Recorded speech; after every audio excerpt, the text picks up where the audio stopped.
These guys are ridiculous. These guys are ridiculous. Now, how about them damn Celtics? And we are back with another How About Them Celtics video. Sam and I are here recording Friday, June 21st, and we're doing another draft prospect scouting video. Last one we did, Baylor Shireman, we posted at 5 p.m. You're getting double uploads from now until the draft. It's going to continue. We got to complete our tier list. And then I think we're actually going to record with Tyler sooner rather than later. So we might not get to see the full tier list. So once we're done with the tier list, we're going to send it to him as a picture in our group chat, and he can yell at us for it there, and we'll share with you his responses. Anyways, today we are looking at Tyler Smith of the G League Ignite. The Athletic mocked him to the Celtics at pick 30 in their recent mock draft. 6'9", big, 19 years old, played for the G League Ignite this past year, 13.7 points, 5.1 rebounds, shot 36% from three. Got a 7'1" wingspan and is 6'9" without shoes. So he's a big boy. Not the best defensively, so he needs to keep developing there. We can also take a look at Kevin O'Connor and what he thinks with his comparisons and everything else. He compares him to Charlie Villanueva. Versatile front court player with shooting and defensive upside, smooth shooter, solid post player, versatile weapon in the two-man game, has the body to become a multiple positional defender. Unfortunately, non-factor on defense, who often looks lost out there. Not ideal. If he's not dunking, he struggles to score at the rim. Not ideal. How good of a shooter is he really? Not ideal. So definitely pluses and minuses. Definitely feels like a throw him in the G League, see if you can develop him guy, which is fine because the Celtics probably won't have anybody play right away anyways. But we do have the same or three similar videos, and we can start once again with BTL Sports for strength and weaknesses comp, who compare him to Nikola Mirotic, which not terrible, right? For a floor comp. And again, these are all pick 30 guys. So these are all like, I don't want to say generous comparisons, but they're not going to compare him to like a guy who didn't play in the league. And so they're going to compare him to somebody who might have a chance. And so this is, I suppose, I don't want to say generous, but they gave him a real player. Respect. You're absolutely right. You know, when you think about this year's draft from a Celtics perspective, you're really looking at upside / potential fit in a year or two. You're not expecting anybody to join this team this season. Hell, even if you're talking about free agency, you're really not expecting anyone to join right away and be ready to get minutes. Like, it's just not going to happen. So when you pick somebody like this and they're long, they're athletic, they have the build to be an NBA body, you can have a little bit of faith that maybe you can work with their defensive mechanics and their fundamentals. Oh, he doesn't shoot that well from three. That's all right. We'll work on that too. We'll get him in the lab, work on his jumpers. That's fine. Finding talent like this and developing it is what has made a team like the Miami Heat maintain competitiveness over the course of many, many seasons, despite not making massive moves. They've just always had these guys come in and help them stay afloat. And with the Celtics having to deal with a new CBA down the line, they're going to need guys like this to be able to come in and step up and actually play minutes once they're ready. Wait a second. Sorry, I want to see something and see if I'm crazy. Does he shoot with both hands? No, he's a lefty. Okay. I was like, wait a second. I got so confused because I thought I saw him shooting with his right hand in the first few clips, but he doesn't. He shoots with his left hand. He's a lefty. Confused me. See, this scouting report says he's a switchable defender versus ball handlers, which is probably just he is athletic enough to keep up with guards. Like, respect, like that wasn't great defense. He just missed the shot. Like he created space there. That was almost a foul. That was bad defense. That's gonna get him killed in the NBA. Not great touch. That was a tough finish though. I do like that they include these negative highlights because it's kind of funny to watch. Just like cherry picked misses. Yeah, it's a strength and weaknesses report. Tough miss. Shaky handle when creating. I guess he wouldn't necessarily have to do that, but not great for sure. Open floor ball handling. Yeah. Definitely not. I mean, he's 19, so like you do have to take some of this with a grain of salt, but definitely not amazing. Struggles consistently rebounding through contact. Number 11 here. I mean, I guess he wasn't in position to get that one, but Can't be jumping. Can't be The jumping in the discipline NBA. doesn't look like it's completely there yet. No, shout out awful coaching. Okay, here's our guys at Sleeper Media. Prize Picks is America's #1 fantasy sports app with more than 5 million members. It is the most fun and exciting way to get in on the action while you watch your favorite sports and players. You just pick more or less on 2 or more player stats for a shot to win up 100 times your cash. With Prize Picks, you could turn $10 into $1,000 in a single game watching your favorite sports this summer. You can make a Prize Picks lineup in as little as 60 seconds. You just need to pick more or less on 2 to 6 player stat projections, and you're locked in. Now, if you're looking for promotions, Prize Picks has got you covered every week, from lowering select player stats projections on Tuesdays, which increases your chance of getting a win, to getting your entry fees back if you have a losing lineup on Fridays. The finals mean more on Prize Picks, and so do the star players. You get boosted playoffs on selected basketball stars that you won't find anywhere else. Now, this week on Prize Picks, I'm looking at Jason Tatum, more than 26.5 points. Jaylen Brown, more than 3 threes, which may be aggressive, but I'm running with that. Download that app today and use a code CLNS for a deposit match up to $100. Prize Picks. Pick more, pick less. It's that easy. Let's see what they got to say. Fair comparisons for Tyler Smith. G League Ignite was an overtime elite before that. I know we're split on how we view him. I also think he's somebody who has a pretty wide variance in his NBA outcomes. So give us your best case comparison for Tyler Smith. Yeah, I don't want to spoil it, but again, I said this in the scouting report. I think it's a low variance. I think he has a high floor, but ceiling, I would say he's a lower ceiling, high floor type of player.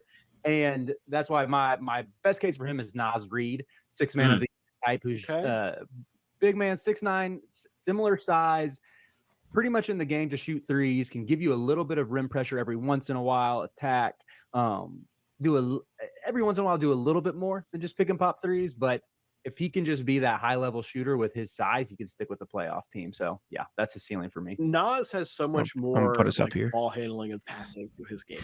Tyler Smith has about none of that. Not great. I went with Jabari Smith. I went with Jabari Smith as like a best-case scenario. Jabari Smith right now. For a guy who is a big Jabari man, Smith's not bad, but makes his impact in the NBA as a three-point shooter and rim protector. Like those are Jabari Smith put up the calling 14, 8, cards of and Jabari 1.5 Smith's on 45, 36. if everything Fine. clicks right for Tyler Smith. A lot of that head back and This forth is would what be I'm- stretching. This is where I'm like, Hmm. you're telling me my guy's going to be overseas. You're saying he's going to Yes. average 5 points a game, and then you compare him to Jabari Smith. No, I'm not. I'm saying best case scenario. This is not the likely scenario what I think will happen. But And if you look Jabari at Smith is who still the like kind of teams raw at this click point. He is. appropriately. Okay, Well, let's see. stick in the, excuse me, not Worst case. Markieff Morris. Worst Yeah, case yeah. for Jabari, he's able to stick in the, excuse me, not Jabari. Worst case for Tyler Smith is he's still able to stick around the league as a journeyman. We'll have some moments where he has high level shooting, then other So moments he's where it's really like you high get him off the in floor. He Tyler can't hit Smith. anything. Yes. But at the very least, yeah, like I've said repeatedly, I view him as a high floor player who can stick for a decade. I view him as Wow. a very low floor player. Uh-oh. I went with Tyler Lydon. Oh no, it's never good when it's a guy I've never heard of. Oh, Have you heard of- Lydon. Have you Yes. heard of him? Okay. But not like you shouldn't feel bad for not having heard of him, Sam. This is Tyler Lydon's basketball reference. 28 total games. Okay. Yeah, no. He was a failed Nuggets depth guy. Wow, that is crazy. Came That- into I came like into that the comp a league lot, as actually. a shooter. I like that comp a lot. That doesn't leave me feeling very happy. And because I get what you're saying that not to be Eesh. That's a If big Ty- window though, because Naz Reid is a lovable player.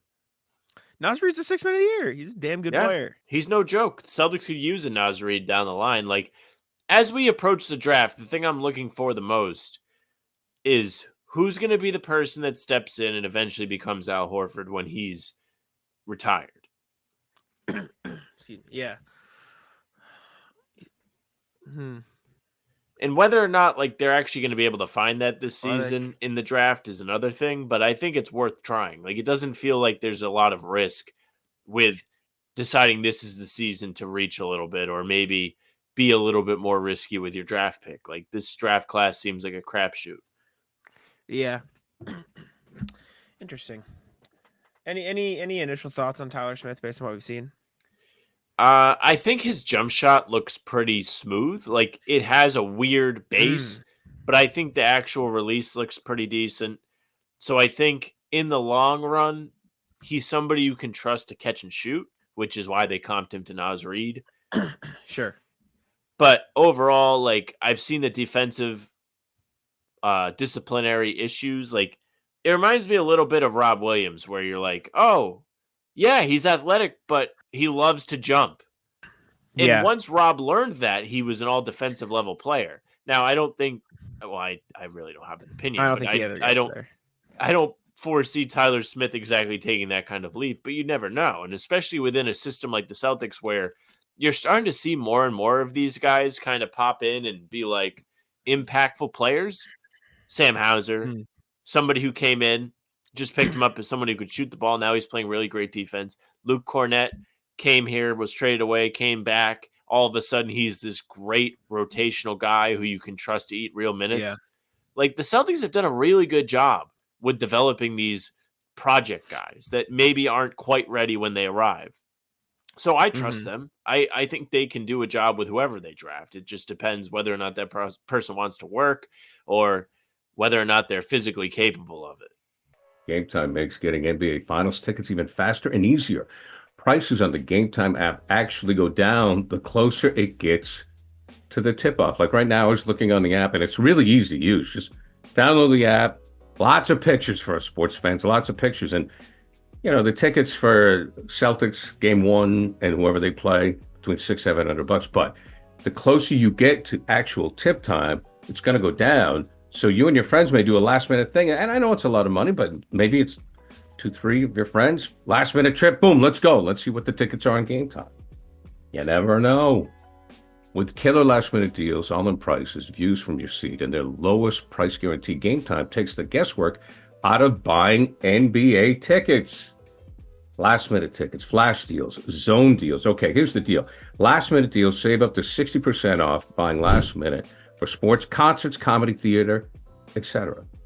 Now the flash deal is save even more with exclusive in-app deals on select seats ahead of the game or the event.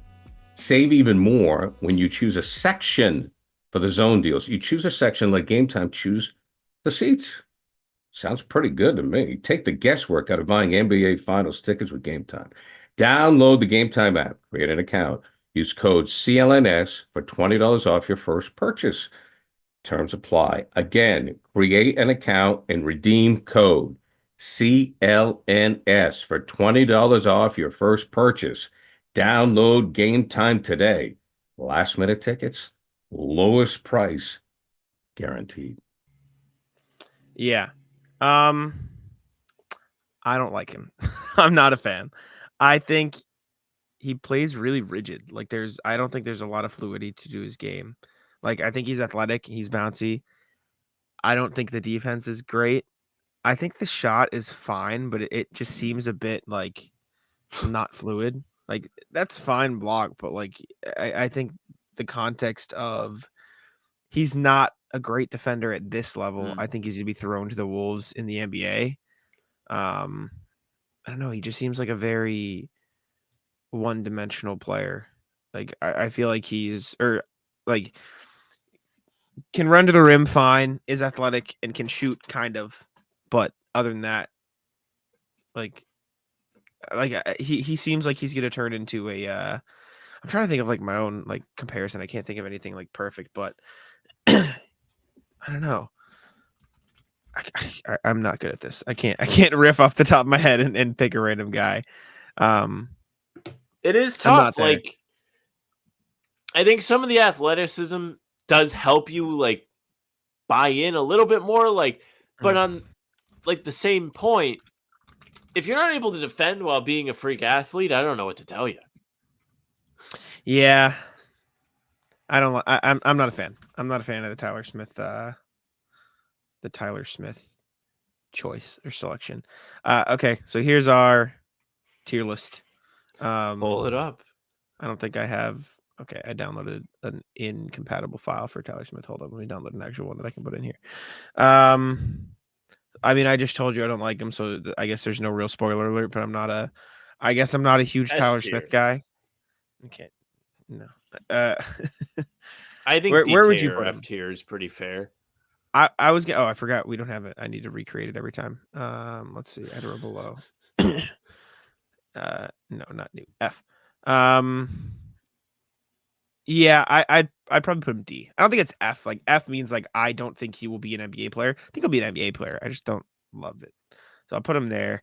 I think Baylor Shireman could flip between B and C for me. I'll leave him at B just because we don't have a ton of extra context of other players. But yeah, I'm not a Tyler Smith fan personally. So I think D tier is where I land. And I think this stuff kind of changes if Brad decides to use a second round pick rather than the first round pick, like if he trades back. But yeah, I'm not really too high on this. I didn't see a whole lot that excited me. I love athleticism, but usually I love athleticism because it comes with defense. And when that's not the case, then it's tough to get excited about. I didn't really like the shot either. I thought it was kind of rigid. Like I thought it was very like I don't know how to explain it. I'm not like it felt like there was a hitch. It felt like there were stopping points. It didn't look not even smooth. like hitch. It just felt like awkward. Like he just feels like he plays kind of awkward. And maybe I haven't watched enough for full games or anything, but I don't know. I wasn't a fan. Anyways, let us know what you think. Let us know if we're way off. I'm the furthest thing from an expert. I'm just talking based on what I'm seeing. Appreciate y'all for tuning in. And I will what did I just click? I clicked something and now it's giving me like StreamYard bot in my corner, like an AI. Get out of here. I'll let Sam wrap it out. Thank you very much for listening and watching. Make sure you subscribe to the channel, hit the bell so you don't miss any of our content leading up to the draft. Coming at you with new stuff at 5 a.m. every day. I think we're doing bonus draft coverage, so you're going to get extra videos in between to get you prepped up, get you ready, get you in the know when the 2-day draft rolls around next week. Going to be a blast. We have the full pods Tuesday, Thursday, Sundays. These videos every other day. And when there's game recaps morning after, we also do streams on the channel. So stay tuned for those. You can find us on Spotify and Apple. No games for a while. I know. Sadly, very sad. Spotify and Apple, if you follow us there, the game recaps and pods will be in your feed when they are there. Leave a 5-star review. We'd appreciate it. Email us, hptcpod@gmail.com. Send us your draft prospects that you want us to talk about. And tell us what you thought. Tyler Smith. You can find us on socials at How About Them C's, Twitter, Instagram, and TikTok. Facebook's the name of the pod. Streams are there. They're on YouTube. They're on Twitter. Jack's Twitter's at Jack's1NBA. Mine is at Sam LaFrance NBA. That's it for us. Tick-tock.